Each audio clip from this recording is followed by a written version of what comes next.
ਆਇਆਂ ਨੂੰ ਪੰਜਾਬੀ ਤਬਸਰੇ ਦੇ ਵਿੱਚ। ਤੇ ਅੱਜ ਅਸੀਂ ਡਿਸਕਸ ਕਰਾਂਗੇ ਜਿਹੜੇ ਅੱਜ ਕੱਲ੍ਹ ਸਾਡੇ ਟੀਵੀਆਂ 'ਤੇ ਡਰਾਮੇ ਚੱਲ ਰਹੇ ਨੇ ਪਾਕਿਸਤਾਨ ਜਾਂ ਫਿਲਮਾਂ ਨੇ ਪਾਕਿਸਤਾਨੀ, ਖਾਸ ਕਰਕੇ ਪੰਜਾਬੀ ਫਿਲਮਾਂ ਨੇ ਜਿਹੜੀਆਂ, ਕਿ ਉਹਦੇ ਵਿੱਚ ਜੋ ਵਿਖਾਇਆ ਜਾ ਰਿਹਾ ਕਿਆ ਉਹ ਸਾਡੇ ਕਲਚਰ ਦੇ ਸਿਸਟਮ ਦੇ ਮੁਤਾਬਕ ਹੈ, ਕਿਆ ਜੋ ਕੁਝ ਉਹ ਵਿਖਾਉਂਦੇ ਨੇ ਉਹ ਆਮ ਜ਼ਿੰਦਗੀ ਵਿੱਚ ਹੋ ਰਿਹਾ। ਜੀ अस्सलाम वालेकुम जी वालेकुम फ़खर भाई। सर जी, कोई रोशनी पाओ थोड़ी जी कि जो हो रहा है क्या वो साडे कल्चर के मुताबिक हो रहा है? नहीं फ़खर भाई, जो विखाया जा रहा है, जो हो रहा है, वो ना कल्चर के मुताबिक है, ना साढ़े रवायत के मुताबिक है, ना साढ़े मज़हब के मुताबिक है। स्पैशली फिल्मां दे विच ते ड्रामे दे विच भी अजकल ऐसी स्टोरियां आ गई ने, हुण हो गई ने, जिसदे ज़्यादा प्राइवेट चैनल चले ने। पता नहीं पैमरा किधर सो गया या की हो रहा है या क्यों खामोश है, कि ऐसे ऐसे मतलब सीन आ जाते हैं वो कि तुसी या ऐड विच आ जाते ड्रामे वेखदे ने कि तुसी अपने भैणां भरावां बच्चियां नाल बैठ के नहीं वेख सकदे हो ड्रामे। ऐसे बन चुके हैं अजकल ज़्यादातर, ऐसी स्टोरी लिखी जाती है, ऐसा उन्होंने बनाया जाता है। ये बेहूदगी है ते एक इस्लामी मुल्क है नां दा, तो ਉਹਦੇ 'ਚ इस्लामी कानून और तरीका भी होना चाहिए। ਜਿਹੜੀ ਚੀਜ਼ਾਂ ਇਸਲਾਮ 'ਚ ਮਨਾ ਨੇ, ਉਹਦੇ 'ਚ ਪੈਮਰਾ ਦਾ ਜਿਹੜਾ ਇੰਚਾਰਜ ਹੋਵੇ ਉਹਨੂੰ ਪਤਾ ਹੋਣਾ ਚਾਹੀਦਾ ਕਿ ਇਹ ਸਾਡਾ ਇਸ ਦਾਇਰੇ ਦੇ ਅੰਦਰ ਰਹਿਣਾ ਹੈ। ਜਿਹੜੇ ਡਰਾਮੇ ਲਿਖਣ ਵਾਲੇ ਨੇ, ਬਣਾਉਣ ਵਾਲੇ ਨੇ ਜਾਂ ਅਧਿਕਾਰ, ਉਹਨਾਂ ਨੂੰ ਪਤਾ ਹੋਣਾ ਚਾਹੀਦਾ। ਠੀਕ ਹੈ ਨਾ ਸਰ? ਉਹਨਾਂ ਨੇ ਤਾਂ ਪੈਸਾ ਲੈਣਾ ਬਿਲਕੁਲ, ਲੇਕਿਨ ਇੱਕ ਲਿਮਿਟ 'ਚ ਰਹਿ ਕੇ ਨਾ, ਕਾਇਦੇ ਕਾਨੂੰਨ ਦੇ ਵਿੱਚ ਰਹਿ ਕੇ। ਬੇਸਿਕ ਚੀਜ਼ ਜਿਹੜੀ ਮੈਨੂੰ ਸਮਝ ਆਈ ਉਹ ਤੇ ਆ ਗਈ ਨਾ, ਕਿ ਲਿਖਣ ਵਾਲੇ ਦਾ ਕੰਮ ਆ ਗਿਆ ਨਾ ਜੀ। ਜਿਹੜਾ ਲਿਖਾਰੀ ਹੈ, ਜਿਹੜਾ ਲਿਖ ਕੇ ਦੇ ਜਾਂ ਜਿਹੜਾ ਕੋਈ ਲਿਖਵਾ ਰਿਹਾ ਹੈ, ਇਹ ਵੀ ਤਾਂ ਸੋਚੋ ਨਾ। ਜਿਹੜਾ ਲਿਖਵਾ ਰਿਹਾ, ਜਿਹੜਾ ਲਿਖ ਰਿਹਾ, ਪਹਿਲੇ ਨੰਬਰ ਤੇ ਉਹ ਹੈ ਜੀ ਸਰ। ਬਲਕਿ ਉਹਦੇ ਨਾਲੋਂ ਵੀ ਪਹਿਲੇ ਨੰਬਰ ਤੇ ਜਿਹੜੀ ਚੀਜ਼ ਆਮਦੀ ਚੀਜ਼, ਉਹ ਆਮਦੀ ਗੌਰਮੈਂਟ, ਬਿਲਕੁਲ, ਜਿਨਨੇ ਸਾਰੇ ਕਾਨੂੰਨ ਬਣਾਏ ਨੇ ਔਰ ਉਹਦੇ ਤੇ ਅਮਲ ਕਰਾਉਣਾ। ਐਗਜ਼ੈਕਟਲੀ। ਉਹ ਕਿੱਥੇ ਸੁੱਤੇ ਨੇ? ਫਿਰ ਆ ਗਿਆ ਲਿਖਣ ਵਾਲਾ। ਬਿਲਕੁਲ। ਫਿਰ ਤੀਸਰੇ ਨੰਬਰ ਤੇ ਜਿਹੜੇ ਐਕਟਰ ਜਾਂ ਐਕਟਰੈਸ ਜਿਹੜੇ ਉਹ ਹੈ ਨੇ, ਉਹਨਾਂ ਦਾ ਜ਼ਿੰਮੇਦਾਰੀ ਬਣਦੀ ਹੈ। ਬਿਲਕੁਲ। ਹੁਣ ਇਹ ਤਿੰਨੇ ਜਿਹੜੇ ਨੇ, ਇਹ ਕਿੱਥੇ ਰਹੇ ਤੇ ਕੀ ਕਰ ਰਹੇ ਨੇ? ਕਿਆ ਜੋ ਡਰਾਮਿਆਂ 'ਚ ਵਿਖਾਇਆ ਜਾ ਰਿਹਾ ਹੈ ਇਹ ਸਾਡੇ ਮਾਸ਼ਰੇ ਦੇ ਵਿੱਚ ਹੋ ਰਿਹਾ? ਮੇਰਾ ਨਹੀਂ ਖਿਆਲ। ਜੇ ਨਹੀਂ ਹੋ ਰਿਹਾ ਤਾਂ ਉਹਨਾਂ ਨੂੰ ਵੇਖ ਕੇ ਤੇ ਇਹ ਲੋਕਾਂ ਦੇ ਜ਼ਿਹਨ 'ਚ ਤੁਸੀਂ ਗੱਲਾਂ ਪਾ ਰਹੇ ਹੋ ਕਿ ਇਸ ਤਰ੍ਹਾਂ ਕੰਮ ਕਰੋ, ਇਹ ਹੋਵੇ, ਮਤਲਬ ਉਹਨਾਂ ਨੂੰ ਗਲਤ ਆਈਡੀਆ ਦਿੱਤੇ ਜਾ ਰਹੇ ਨੇ। ਜੇ ਹੋ ਵੀ ਰਿਹਾ ਤਾਂ ਉਹਨਾਂ ਨੂੰ ਕਵਰ ਅਪ ਕਰਕੇ ਐਸੇ ਉਹਨਾਂ ਨੂੰ ਪਾਸੇ ਦਿਮਾਗ ਲੜਾਓ ਕਿ ਉਸ ਪਾਸੇ ਸੋਚਣ ਵੀ ਨਹੀਂ। ਸਰ ਮੈਂ ਉਹਦਾ ਅੰਜਾਮ ਬੁਰਾ ਦਿਖਾ ਦਿਓ ਨਾ। ਮਿਸਾਲ ਤੌਰ 'ਤੇ ਇੱਕ ਬੰਦਾ ਗਲਤ ਕੰਮ ਕਰਦਾ ਹੈ ਤੇ ਉਹਦਾ ਫਿਰ ਅੰਜਾਮ, ਪਹਿਲੇ ਅਸੀਂ ਨਿੱਕੇ ਹੁੰਦੇ ਡਰਾਮੇ 'ਚ ਵਿਖਾਉਂਦੇ ਸਨ, ਔਰ ਗਲਤ ਕੰਮ ਦਾ ਹਮੇਸ਼ਾ ਬੁਰਾ ਅੰਜਾਮ ਵਿਖਾਉਂਦੇ ਸਨ। ਜਦੋਂ ਮੈਂ ਬਚਪਨ 'ਚ ਡਰਾਮੇ ਵੇਖਦਾ ਸਾਂ ਜਿਹੜੇ PTV 'ਤੇ ਲੱਗਦੇ ਸਨ, ਪਤਾ ਨਹੀਂ ਤੁਹਾਨੂੰ ਯਾਦ ਹੈਗਾ ਕਿ ਨਹੀਂ? ਸਰ ਗੱਲ ਇਹ ਨਾ ਕਿ ਹੁਣ ਮੈਂ ਡਰਾਮਾ ਇੱਕ ਵੇਖਿਆ ਰੀਸੈਂਟਲੀ, ਉਹਦੇ ਵਿੱਚ 3-4 ਬੀਬੀਆਂ ਨੇ, ਠੀਕ ਹੈ, ਡਿਫਰੈਂਟ ਫੈਮਲੀਆਂ ਨੇ। ਉਹਨਾਂ ਦੇ ਵਿੱਚੋਂ ਉਹ 3-4 ਬੀਬੀਆਂ ਦੇ ਵਿੱਚੋਂ 5 ਬੀਬੀਆਂ ਦੇ ਵਿੱਚੋਂ ਇੱਕ ਦਾ ਖਾਮਦ ਹੈ, ਬਾਕੀਆਂ ਦੇ ਖਾਮਦ ਕੋਈ ਨਹੀਂ ਉਹਨਾਂ ਨੂੰ ਦੱਸੇ। ਬੱਚੇ ਵੀ ਹੈ ਨੇ, ਸਾਰਾ ਕੁਝ ਹੈ। ਇਹਦਾ ਮਤਲਬ ਕਿ ਜਾਂ ਉਹ ਮਰ ਗਏ ਨੇ ਜਾਂ ਉਹ ਡਿਵੋਰਸ ਹੋਈ ਹੈ, ਔਰ ਉਹ ਸਾਰੀਆਂ ਹੀ ਨਾਕਾਮ ਨੇ ਜੋ ਡਰਾਮੇ ਦੇ ਵਿੱਚ ਦੱਸਿਆ ਗਿਆ। ਫਿਰ ਜੋ ਉਹਦੇ ਵਿੱਚ ਚੀਜ਼ਾਂ ਹੋਣ, ਇੱਕ ਬੰਦਾ ਜਾਂ ਬੱਚਾ ਹੈ, ਉਹ ਇੱਕ ਕਿਸ਼ਤ ਵੇਖਦਾ, ਉਹ ਸਾਰਾ ਡਰਾਮਾ ਨਹੀਂ ਵੇਖਦਾ, ਉਹਦੇ ਤੋਂ ਕੀ ਸਬਕ ਲਏਗਾ? ਫਿਰ ਜਿਹੜੀ ਡਰੈਸਿੰਗ ਹੈ ਉਹ ਤੁਸੀਂ ਵੇਖ ਲਓ। ਬਿਲਕੁਲ, ਕਿ ਸਾਡਾ ਅਗਰ ਅਸੀਂ ਆਪਣਾ ਕਲਚਰ ਵਾਈਜ਼ ਵੀ ਵੇਖੀਏ ਪੰਜਾਬੀ, ਤਾਂ ਸਾਡੇ ਸਲਵਾਰ ਕਮੀਜ਼ ਔਰ ਸਿਰ ਤੇ ਚਾਦਰ, ਸਹੀ ਗੱਲ ਹੈ, ਇਹ ਸਾਡੀ ਪਹਿਚਾਣ ਹੈ ਪੰਜਾਬੀਆਂ ਦੀ। ਬਿਲਕੁਲ ਠੀਕ ਹੈ। ਫਿਰ ਅਗਰ ਬੈਸੀਅਤ ਮੁਸਲਮਾਨ ਮੈਂ ਵੇਖਾਂ ਤੇ ਫਿਰ ਵੀ ਪਰਦਾ ਲਾਜ਼ਮੀ ਹੈ। ਬਿਲਕੁਲ। ਲੇਕਿਨ ਜਿਹੜੀ ਡਰੈਸਿੰਗ ਆ ਰਹੀ ਹੈ, ਮੈਨੂੰ ਉਹਦੇ ਤੇ ਵੀ ਇਤਰਾਜ਼ ਹੈ।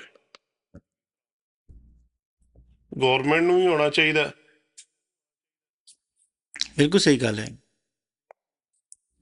ਇਹ ਜਿਹੜੀਆਂ ਚੀਜ਼ਾਂ ਨੇ ਇਹ ਬਰਦਾਸ਼ਤੇਬਲ ਤਾਂ ਨਹੀਂ। ਉਹ ਜਿਵੇਂ ਮੈਂ ਤੁਹਾਨੂੰ ਅਰਜ਼ ਕੀਤਾ ਨਾ, ਜਿਹੜਾ ਪੈਮਰਾ ਹੈ ਉਹ ਫੈਡਰਲ ਗੌਰਮੈਂਟ ਦੇ ਅੰਦਰ ਆਉਂਦਾ, ਉਹ ਇਹਦਾ ਕੰਮ ਹੀ ਹੈ ਕਿ ਹਰ ਚੀਜ਼ ਨੂੰ ਵੇਖਣਾ ਕਿ ਉਹ ਉਹਦੀ 'ਚ ਗਲਤੀ ਤਾਂ ਨਹੀਂ ਹੋ ਰਹੀ ਹੈ। ਉਹ ਫਿਰ ਕਿਉਂ ਉਹਨਾਂ ਨੇ ਅੱਖਾਂ ਨੂੰ ਬੰਦ ਕੀਤੀਆਂ? ਸਰ ਉਹ ਤਾਂ ਹੋ ਹੀ ਸਾਰਾ ਗਲਤ ਰਿਹਾ ਨਾ ਜੀ। ਤੇ ਫਿਰ ਉਦਾਰਾ ਹੀ ਬੰਦ ਕਰ ਦਿਓ, ਫਿਰ ਉਹਦੇ ਜਿਹੜਾ ਕਰੋੜਾਂ ਰੁਪਏ ਉਹ ਜਾਇਆ ਹੋ ਰਹੇ ਨੇ ਡਰਾਮੇ ਤੁਹਾਡੇ। ਦੇ ਵਿੱਚ ਜਿਤਨੀਆਂ ਬੀਬੀਆਂ ਨੇ, ਮੈਂ ਹਾਰਡਲੀ ਇੱਕ ਬੀਬੀ ਦੇ ਸਿਰ ਤੇ ਦੁਪੱਟਾ ਵੇਖਿਆ, ਉਹ ਵੀ ਉਹਦੇ ਵੇਖਿਆ ਜਿਹੜੀ ਥੋੜੀ ਜੀ ਗਰੀਬ ਹੈ। ਇਹ ਫੈਸ਼ਨ ਬਣ ਗਿਆ ਮਤਲਬ ਦੁਪੱਟਾ ਉਡਾਣਾ। ਠੀਕ ਹੈ। ਫਿਰ ਜਿਹੜੀਆਂ ਬਾਕੀ ਨੇ ਉਹਨਾਂ ਦੇ ਦੁਪੱਟਾ ਸਿਰਿਓਂ ਅੱਗੇ ਮੈਂ ਵੇਖਿਆ, ਉਹ ਜਿਹੜੀਆਂ ਹੁੰਦੀਆਂ ਸੀ ਕੁਝ ਬੀਬੀਆਂ ਸਾਡੀਆਂ, ਉਹਨਾਂ ਨੇ ਮੋਢੇ ਤੇ ਸੱਟਿਆ ਹੁੰਦਾ ਸੀ, ਉਹ ਵੀ ਉਹਨਾਂ ਦੇ ਨਹੀਂ ਸੀ। ਉਹਨਾਂ ਦੀ ਡਰੈਸਿੰਗ ਐਸੀ ਸੀ ਕਿ ਆਇੰਦੀ ਅਸੀਂ ਅਮਰੀਕਾ ਰਹਿ ਕੇ ਨਹੀਂ ਵੇਖਦੇ। ਇਸ 'ਚ ਕੋਈ ਸ਼ੱਕ ਨਹੀਂ ਹੈ। ਇਸ ਬੇਹਯਾਈ ਨੂੰ ਰੋਕਣਾ ਕਿੰਨੇ, ਔਰ ਉਹ ਕਿਉਂ ਨਹੀਂ ਰੋਕ ਰਹੇ, ਵਜ੍ਹਾ ਕੀ ਹੈ? ਇਹਦਾ ਇਹ ਕਿ ਦੇਖੋ ਆਵਾਮ ਨੂੰ ਖੁਦ ਅੱਗੇ ਪਤਾ ਹੋਣਾ ਚਾਹੀਦਾ ਮੇਰੇ ਵਾਸਤੇ ਕੀ ਚੀਜ਼ ਸਹੀ ਹੈ ਔਰ ਕੀ ਗਲਤ ਹੈ। ਵੇਖਾ ਵਾਕੀ ਤੇ ਨਾ ਜਾਓ ਤੇ ਇਹਨਾਂ ਚੀਜ਼ਾਂ ਨੂੰ ਨਾ ਵੇਖੋ, ਤੇ ਆਪਣੇ ਆਪ ਨੂੰ ਹਰ ਬੰਦਾ ਖੁਦ ਆਪਣੇ ਇੱਕ ਢਾਂਚੇ 'ਚ ਲੈ ਕੇ ਆਵੇ ਕਿ ਘਰ ਤੋਂ ਨਿਕਲਣ ਤੋਂ ਪਹਿਲੋਂ ਆਪਣੇ ਆਪ ਨੂੰ ਖੜਾ ਹੋ ਕੇ ਵੇਖੇ ਸ਼ੀਸ਼ੇ ਕਿ क्या मैं एक अच्छा इंसान लग रहा है, क्या अच्छा मैं मुसलमान लग रहा है, कि अच्छा पाकिस्तानी लग रहे हैं, तो फिर बाहर निकले। ठीक है ना। तो जे वो फिर भी बाहर निकलता या निकलती है, स्पैशली साड़ी धियां भैणां ਜਿਹੜੀਆਂ ਨੇ ਤੇ ਨਹੀਂ ਉਸ ਤਰ੍ਹਾਂ ਕਰਦੀ, ਤੇ ਫਿਰ ਅੱਲਾ ਉਹਨੂੰ ਹਦਾਇਤ ਦੇ, ਅਸੀਂ ਇਹੀ ਦੁਆ ਕਰ ਸਕਦੇ ਹਾਂ ਕਿ ਉਹਨੂੰ ਖੁਦ ਆਪਣਾ ਅਹਿਸਾਸ ਹੋਣਾ ਚਾਹੀਦਾ ਕਿ ਬਾਹਰ ਸਾਰੇ ਭੇੜੀਏ ਬੈਠੇ ਜੇ। ਸਹੀ ਹੈ ਨਾ। ਉਹਨਾਂ ਨੂੰ ਭੁੱਲ ਜਾਂਦਾ ਕਿ ਸਾਡੀ ਆਪਣੀ ਵੀ ਕੋਈ ਧੀ ਹੈ, ਕੋਈ ਭੈਣ ਹੈ, ਕੋਈ ਮਾਂ ਹੈ। ਤੁਸੀਂ ਤੇ ਉਹ ਗੱਲ ਕਰ ਰਹੇ ਹੋ ਨਾ ਜਿਹੜੀ ਉਹ ਖਾਨ ਸਾਹਿਬ ਨੇ ਕਿਹਾ ਸੀ। ਕਿਹੜੇ? ਇਮਰਾਨ ਖਾਨ ਸਾਹਿਬ ਨੇ ਜੀ, ਕੀ ਫਰਮਾਇਆ ਸੀ ਉਹਨਾਂ ਨੇ? ਉਹਨਾਂ ਨੇ ਕੋਈ ਕੇਸ ਹੋਇਆ ਸੀ ਤੇ ਉਹਨਾਂ ਕਿਹਾ ਜੀ ਬੀਬੀਆਂ ਜਿਹੜੀਆਂ ਨੇ ਡਰੈਸਿੰਗ ਇਸ ਤਰ੍ਹਾਂ ਦੀਆਂ ਔਰ ਕੋਈ ਸ਼ੱਕ ਨਹੀਂ ਹੈ ਉਹਨਾਂ ਨੇ ਦੇਖੋ ਉਹਨਾਂ ਦੀ ਗੱਲ ਨੂੰ ਗਲਤ ਦਿੱਤਾ ਕਿ ਅਸੀਂ ਉਹ ਜਿਹੜਾ ਹੁੰਦਾ ਹੈ ਨਾ, ਜ਼ਿਆਦਾਤਰ ਸ਼ੈਤਾਨੀਅਤ ਇਨਸਾਨ ਦੇ ਵਿੱਚ ਆਉਂਦੀ ਹੈ ਕਿ ਤੁਸੀਂ ਜਦੋਂ ਚੀਜ਼ ਨੂੰ ਵੇਖਦੇ ਹੋ, ਤੇ ਇੱਥੇ ਵੀ ਕਈ ਤੁਹਾਨੂੰ ਮੈਂ ਵਿਖਾ ਦਿਆਂਗਾ ਕਿ ਤਜਰਬੇ ਕਰਦੇ ਨੇ। ਇੱਕ ਔਰਤ ਜਿਹਨੇ ਆਪਣੇ ਆਪ ਨੂੰ ਪੂਰਾ ਕਵਰ ਕੀਤਾ ਹਿਜਾਬ ਦੇ ਵਿੱਚ, ਸਾਰਾ ਪਰਦਾ ਕੀਤਾ, ਉਹਨੇ ਬੁਰਕਾ ਪਾਇਆ ਜਿਸ ਤਰ੍ਹਾਂ ਵੀ ਹੈ ਉਹਦੇ ਵਿੱਚ, ਤੇ ਜਿਹੜੀ ਔਰਤ ਨੇ ਘੱਟ ਕੱਪੜੇ ਪਾਏ ਨੇ ਉਹਦੇ ਵਿੱਚ, ਔਰਤ ਨੂੰ ਅੱਲਾਹ ਤਾਲਾ ਨੇ ਵੈਸੇ ਵੀ ਬਹੁਤ ਮਾਸ਼ਾਅੱਲਾ ਖੂਬਸੂਰਤ ਬਣਾਇਆ, ਅਟਰੈਕਟਿਵ ਬਣਾਇਆ ਆਪਣੇ ਤੇ ਕਸ਼ਿਸ਼ ਦੇ। लेकिन जिसको तो मेकअप करके और होर इस तरह छोटे छोटे कपड़े पाएगी या टाइट कपड़े पाएगी तो ऑटोमैटिकली अपने होर कशिश कर रही है। फिर उन्होंने कोई वेखेगा या छेड़ेगा तो फिर उस बंदे को बुरा कहने तो पहले अपने आप ने वेखे मेरे नाल की गलती है। या अच्छी खुशबू ला लेनी, घर बो आ रही हुई, कुकिंग शुकिंग ये वो अपने जने वास्ते देख बनी है तो बाहर जाके तो वो खुशबू नाल आ रही है तो फिर गलत हो गया ना। ਉਹਨੂੰ ਸਿਰਫ ਆਪਣਾ ਹਸਬੈਂਡ ਵਾਸਤੇ ਮਾਸ਼ਾਅੱਲਾ ਖੂਬਸੂਰਤ ਲੱਗਣਾ ਚਾਹੀਦਾ ਹੈ, ਖੁਸ਼ਬੂ ਲਾ ਕੇ। ਸਾਡਾ ਦੀਨ ਕਹਿੰਦਾ ਨਾ ਜੀ, ਦੀਨ ਹੀ ਦੁਨੀਆ ਵਾਸਤੇ ਬਣਿਆ, ਵਰਨਾ ਅੱਲਾ ਨੂੰ ਨਾ ਇਹਦਾ ਕੋਈ ਫਾਇਦਾ ਹੋਣਾ ਨਾ ਨੁਕਸਾਨ ਹੋਣਾ, ਤੁਹਾਡੀ ਆਪਣੀ ਜ਼ਾਤ ਨੂੰ ਫਾਇਦਾ ਨੁਕਸਾਨ ਹੋਣਾ। ਦੀਨ ਤੇ ਚੱਲੀਏ ਤਾਂ ਫਿਰ ਤੇ ਇਹ ਚੀਜ਼ਾਂ ਹੁੰਦੀਆਂ ਨਹੀਂ ਨਾ। ਤੇ ਫਿਰ ਕਿਹਦੇ ਤੇ ਚੱਲਣਾ ਜੇ? ਇਮਾਮ ਦੀਨ ਤੇ ਚੱਲਣਾ ਜੇ, ਮਜ਼ਹਬ ਦੀਨ ਤੇ ਚੱਲਣਾ ਚਾਹੀਦਾ। ਔਰ ਜਿਨ੍ਹਾਂ ਨੇ ਇਸ ਚੀਜ਼ ਨੂੰ ਕੰਟਰੋਲ ਕਰਨਾ ਉਹ ਕਰ ਨਹੀਂ ਰਹੇ। ਹੁਣ ਜਿਸ ਤਰ੍ਹਾਂ ਤੁਸੀਂ ਵੇਖਿਆ ਹੋਏਗਾ ਅੱਗੇ ਆ ਸਾਡੀਆਂ ਫਿਲਮਾਂ ਆਉਂਦੀਆਂ ਸੀ ਪੰਜਾਬੀ ਜੀ, ਇੱਥੇ ਆ ਕੇ ਵੇਖੀਆਂ ਨੇ ਪਾਕਿਸਤਾਨ ਤੇ ਸਾਨੂੰ ਇਜਾਜ਼ਤ ਹੀ ਨਹੀਂ ਸੀ ਹੁੰਦੀ। ਉਹ ਸੁਲਤਾਨ ਦਾ ਹੀ ਜਨਾਬ ਐਨ ਬੂਥਾ ਬਣਾ ਕੇ ਲਪਕ ਜਾਣਾ ਜਗ੍ਹਾ ਦੇ ਨੇ ਟੁਰ ਰਹੇ ਨੇ ਤੇ ਅੰਜਮਨ ਨੱਚ ਰਹੀ ਹੈ, ਬਣਿਆ ਤੇ ਸਾਰੀ ਫਸਲਾਂ ਦੀ ਤਬਾਹੀ ਲਾ ਰਹੀ ਹੈ। ਉੱਥੇ ਭਾਈ ਹੁਣ ਇੱਕ ਨਵਾਂ ਰੂਟਰ ਵੇਟਰ ਆ ਗਿਆ, ਉਸ ਕੋਲ ਉਹ ਨਹੀਂ ਹੁੰਦਾ ਸੀ, ਅੰਜਮਨ ਹੀ ਮੈਦਾਨ ਕਲੀਅਰ ਕਰਦੀ ਸੀ ਸਾਰਾ। ਹੁਣ ਰੂਟਰ ਵੇਟਰ ਆ ਗਏ। ਆਮ ਰੂਟੀਨ ਚ ਤੇ ਇਹ ਚੀਜ਼ਾਂ ਕਿਰੇ ਵੀ ਨਹੀਂ ਵੇਖੀਆਂ ਕੋਈ ਪੰਜਾਬ ਚ। ਅਸੀਂ ਆਪ ਜਾਂਦੇ ਰਹਿੰਦੇ ਪਹਿਲੂ ਵੀ ਬਚਪਨ ਚ ਚਲੋ ਸਾਨੂੰ ਦੱਸਦੇ ਰਹੇ ਉਹ ਸੁਲਤਾਨ ਰਾਜ ਦਾ ਆਕੜ ਕੇ ਜਿਸ ਤਰ੍ਹਾਂ ਸੀਲ ਕੁੱਕੜ ਖੜਾ ਜਾਂਦਾ ਇਸ ਤਰ੍ਹਾਂ ਖੜਾ ਹੋ ਜਾਂਦੀ ਸੀ, ਤੇ ਉਹ ਕਦੇ ਇੱਧਰ ਜਾ ਰਹੀ ਹੈ ਤੇ ਕਦੇ ਇੱਧਰ ਜਾ ਰਹੀ, ਤੇ ਪਤਾ ਨਹੀਂ ਕਿਹੜੇ ਨੇ ਕਿਹੜੇ ਨਹੀਂ। ਉਹ ਸ਼ਾਨ ਨੂੰ ਵੀ ਵੇਖਿਆ, ਮਤਲਬ ਸਾਰੇ ਅਦਾਕਾਰ ਨੇ ਉਹਨਾਂ ਨੂੰ, ਮਤਲਬ ਕਿਹੜੇ ਪਿੰਡ 'ਚ ਇਹ ਕੰਮ ਹੁੰਦਾ ਕਿ ਦੱਸਣ ਤੇ ਫਿਰ ਤੁਸੀਂ ਕੈਮਰਾ ਲੈ ਕੇ ਪਹੁੰਚ ਜਾਓ ਉੱਥੇ। ਸਰ ਮੈਂ ਤਾਂ ਬੜੀ ਕੋਸ਼ਿਸ਼ ਕੀਤੀ ਕਿਸੇ ਪਾਸੇ ਵੀ ਕੋਈ ਇਸ ਤਰ੍ਹਾਂ ਦਾ ਸਿਸਟਮ ਨਜ਼ਰ ਤੇ ਆਵੇ ਨਾ ਜੀ ਜਿਹੜਾ ਦੱਸਿਆ ਜਾ ਰਿਹਾ, ਕਿਉਂਕਿ ਇਸ ਤਰ੍ਹਾਂ ਦਾ ਤਾਂ ਕੋਈ ਸਿਸਟਮ ਨਹੀਂ ਸੀ। ਫਿਲਮ ਇੰਡਸਟਰੀ ਮੈਂ ਤਾਂ ਖੈਰ ਨਹੀਂ ਵੇਖਿਆ, ਲੇਕਿਨ ਉਰਦੂ 'ਚ ਹੁੰਦੀ ਹੈ ਪਹਿਲਾਂ ਹੁੰਦੀ ਸੀ, ਅੱਛੀ ਹੁੰਦੀ ਸੀ 80s ਤੋਂ ਪਹਿਲਾਂ ਦੀ, ਫਿਰ ਉਹਨੂੰ ਤਬਾਹ ਕਰਤਾ ਗਿਆ। ਹੁਣ ਜਿਹੜਾ ਹੋਇਆ ਨਾ ਇਹ ਪਤਾ ਨਹੀਂ ਹੁਣ ਕੋਈ ਫਿਲਮ ਕੋਈ ਅੱਛੀ ਆ ਰਹੀ ਕਿ ਨਹੀਂ ਆ ਰਹੀ, ਲੇਕਿਨ ਪਿਛਲੇ ਉਹਨੂੰ 90 ਦੀ ਦਹਾਈ ਦੇ ਵਿੱਚ ਸਹੀ ਤਬਾਹ ਕੀਤਾ ਗਿਆ, ਔਰ ਉਸ ਤੋਂ ਬਾਅਦ ਨਹੀਂ ਲੈ ਗਈ ਹੈ। ਤੁਹਾਡੇ ਡਰਾਮੇ ਬਹੁਤ ਅੱਛੇ ਹੁੰਦੇ ਸਨ, ਦੁਨੀਆ ਦੇ ਪੂਰੇ ਦੁਨੀਆ ਇੰਡੀਆ ਦੇ ਬੜੇ ਲੋਕ ਤੁਹਾਡੇ ਡਰਾਮੇ ਵੇਖਦੇ ਸਨ। ਹੁਣ ਤੁਸੀਂ ਵੀ ਉਹਨਾਂ ਦੀ ਕਾਪੀ ਕਰਕੇ ਉਹ ਸਟੋਰੀਆਂ ਲੈ ਕੇ ਆ ਗਏ ਹੋ ਜਿਹੜੀਆਂ ਉੱਥੇ ਦੱਸੀਆਂ ਜਾਂਦੀਆਂ ਨੇ, ਤੇ ਫਿਰ ਉਹ ਕੋਈ ਮਤਲਬ ਨਹੀਂ ਮਜ਼ਾ ਆ ਰਿਹਾ। ਅਤੇ ਬਾਕੀ ਸਾਡੇ ਜਿਹੜੇ ਕੁਝ ਅਦਾਕਾਰ ਨੇ ਇੰਡੀਅਨ ਪੰਜਾਬੀ ਅਦਾਕਾਰ ਨਾਲ ਮਿਲ ਕੇ ਅੱਛੀਆਂ ਸੁਪਰ ਹਿੱਟ ਫਿਲਮਾਂ ਕੀਤੀਆਂ ਇੰਟਰਨੈਸ਼ਨਲ, ਠੀਕ ਹੈ ਨਾ, ਉਹ ਅਦਾਕਾਰ ਸਾਡੇ ਕੋਲ ਮੌਜੂਦ ਨੇ, ਜਿਹੜੇ ਸਾਡੇ ਕੋਲ ਅਦਾਕਾਰ ਨੇ ਦੁਨੀਆ ਦੀ ਕਿਧਰੇ ਨਹੀਂ ਹੈ।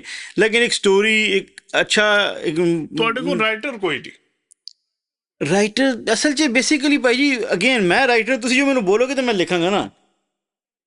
ਸਾਡੇ ਕੋਲ ਉਹ ਕ੍ਰੀਏਟਿਵ ਮਾਈਂਡ ਹੈ ਨਹੀਂ ਕਿ ਮੈਂ ਖੁਦ ਸਟੋਰੀ ਲੈ ਕੇ ਤੇ ਫਿਰ ਕਿਸੇ ਕੋਲ ਜਾਵਾਂ। ਅਸੂਲਨ ਤੇ ਮੈਂ ਇੱਕ ਸਟੋਰੀ ਲਿਖਾਂ ਤੇ ਤੁਸੀਂ ਪ੍ਰੋਡਿਊਸਰ ਹੋ, ਤੁਹਾਡੇ ਕੋਲ ਆ ਜਾਵਾਂ, ਤੁਸੀਂ ਕਿਸੇ ਡਾਇਰੈਕਟਰ ਨੂੰ ਬੁਲਾ ਲਓ ਤੇ ਫਿਰ ਫਿਲਮ ਬਣਨੀ ਚਾਹੀਦੀ ਹੈ ਕੋਈ।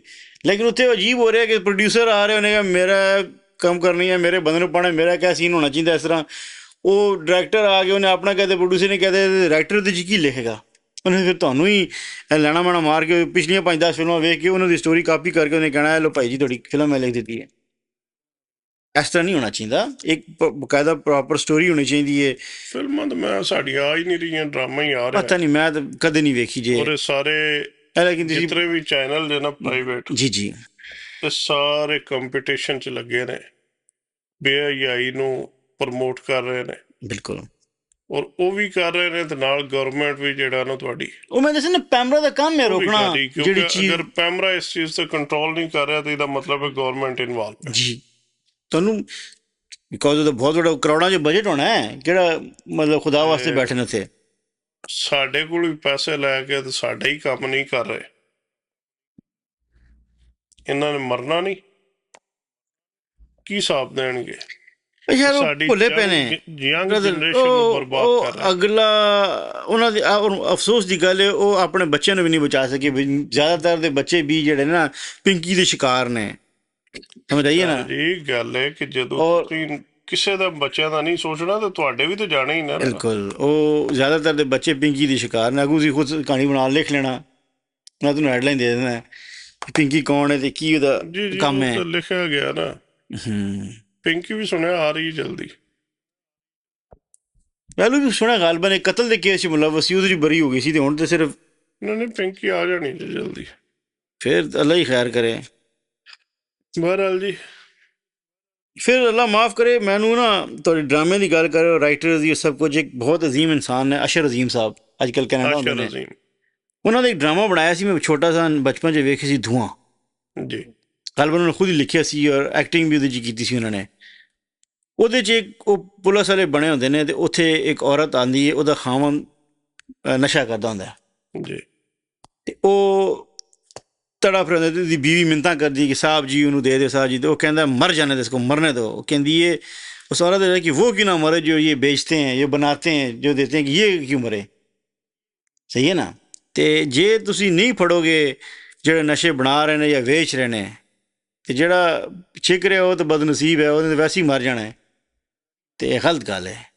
ਹੁਣ ਉਸ ਤਰ੍ਹਾਂ ਦੇ ਡਰਾਮੇ ਤੁਹਾਨੂੰ ਵੇਖਣ ਨੂੰ ਨਹੀਂ ਮਿਲਦੇ ਜਿਹੜੇ ਤੁਹਾਡੇ ਕੋਈ ਫਾਇਦੇ ਦੇ ਹੋਣ, ਕੋਈ ਰਿਐਲਿਟੀ 'ਤੇ ਹੋਵੇ, ਕੋਈ ਸੱਚ 'ਤੇ ਹੋਣ, ਕੋਈ ਹਕੀਕਤ ਹੋਏ ਨਾ ਜੋ ਹੋ ਰਿਹਾ ਉਹ ਵਿਖਾਇਆ ਜਾਏ। ਉਹ ਤੁਹਾਨੂੰ ਫਜ਼ੂਲ ਪਾਸੇ ਲਾ ਕੇ ਜਾਂ ਤੁਹਾਡੀ ਨਸਲਾਂ ਨੂੰ ਤਬਾਹ ਕਰਨ ਵਾਸਤੇ ਇੱਕ ਨਵਾਂ ਰਾਹ ਵਿਖਾਉਂਦੇ ਨੇ ਕਿ ਇਹ ਵੀ ਕਰੋ। ਫਿਰ ਸਾਰਾ ਕੁਝ ਜੋ ਵਿਖਾ ਰਹੇ ਨੇ ਹੋ ਰਿਹਾ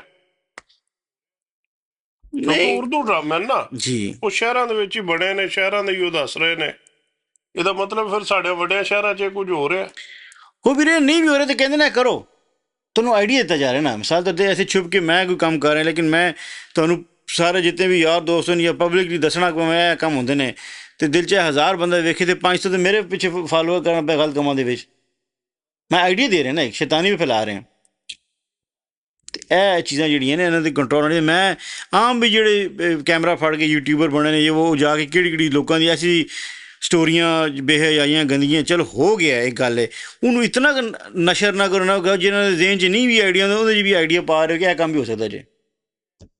ਇਹ ਚੀਜ਼ਾਂ ਵੀ ਰੁਕਣੀ ਚਾਹੀਦੀਆਂ ਨੇ। ਬਾਕੀ ਪੂਰੀ ਦੁਨੀਆ 'ਤੇ ਵੀ ਸਾਰੇ ਗੁਨਾਹ ਜੁਰਮ ਹਰ ਚੀਜ਼ ਹੁੰਦੀ ਹੈ। ਤੁਸੀਂ ਕਿਤਨੀ ਦੁਨੀਆ 'ਤੇ ਵੇਖਿਆ ਜਾ ਕੇ ਜਿਹੜਾ ਹਰ ਬੰਦਾ ਕੈਮਰਾ ਫੜ ਕੇ ਅਤੇ ਹਰ ਇੱਕ ਚੀਜ਼ ਜਾ ਕੇ ਤਫਸੀਲਾਂ ਪੁੱਛ ਰਹੇ ਹੋਵੇ ਕਿ ਅੱਛਾ ਕੈਸੇ ਹੁਆ ਥਾ, ਕਿਆ ਹੁਆ ਥਾ, ਕਿਸ ਨੇ ਕੀਆ ਥਾ, ਕਿਤਨੀ ਦਫਾ ਕੀਆ ਥਾ। ਤੁਸੀਂ ਵੇਖਦੇ ਰਹਿੰਦੇ ਸੁਬਾਹ ਸ਼ਾਮ। ਅਤੇ ਫਿਰ ਹੁਣ ਚਲੋ ਬਹਰਹਾਲ ਅੱਲਾਹ ਪਾਕ ਸਾਨੂੰ ਹਦਾਇਤ ਦੇ, ਆਮੀਨ, ਸਾਨੂੰ ਦੀਨ 'ਤੇ ਚੱਲਣ ਦੀ ਤੌਫੀਕ ਅਤਾ ਫਰਮਾਏ। ਔਰ ਮੇਰੀ ਪੇਰੈਂਟਸ ਵਾਸਤੇ ਰਿਕੁਐਸਟ ਹੈ ਕਿ ਅੱਲਾ ਦਾ ਨਾਂ ਜਿਹਾ ਆਪਣੀਆਂ ਨਸਲਾਂ ਬਚਾਓ। ਤੁਹਾਡੇ ਕੋਲ ਇਹ ਨਹੀਂ ਪੁੱਛਿਆ ਜਾਣਾ ਕਿ ਤੁਸੀਂ ਕੀ ਕਮਾਇਆ ਅਤੇ ਕਿੱਧਰ ਕੀਤਾ, ਲੇਕਿਨ ਤੁਹਾਡਾ ਔਲਾਦ ਦਾ ਸਵਾਲ ਜ਼ਰੂਰ ਹੋਏਗਾ ਕਿ ਤੁਸੀਂ ਦੀਨ ਦਾ ਉਹਨਾਂ ਨੂੰ ਕੀ ਦੱਸਿਆ। ਬਿਲਕੁਲ ਇਹ ਸਵਾਲ ਲਾਜ਼ਮੀ ਹੋਣਾ। ਮਿਹਰਬਾਨੀ ਕਰਕੇ ਆਪਣੇ ਬੱਚਿਆਂ ਨੂੰ ਦੀਨ ਦੱਸੋ ਕਿ ਬੇਹਯਾਈ ਤੋਂ ਬਚਾਓ। ਸਾਡੇ ਵਾਸਤੇ ਵੀ ਦੁਆ ਕਰੋ ਆਮੀਨ ਕਿ ਅਸੀਂ ਵੀ ਦੀਨ 'ਤੇ ਚੱਲੀਏ। इंशाल्लाह ज़िंदगी रही तो अगले प्रोग्राम च मिलांगे। अगर अच्छा लगा तो लाइक शेयर और सब्सक्राइब करना। अल्लाह हाफिज़। अल्लाह हाफिज़।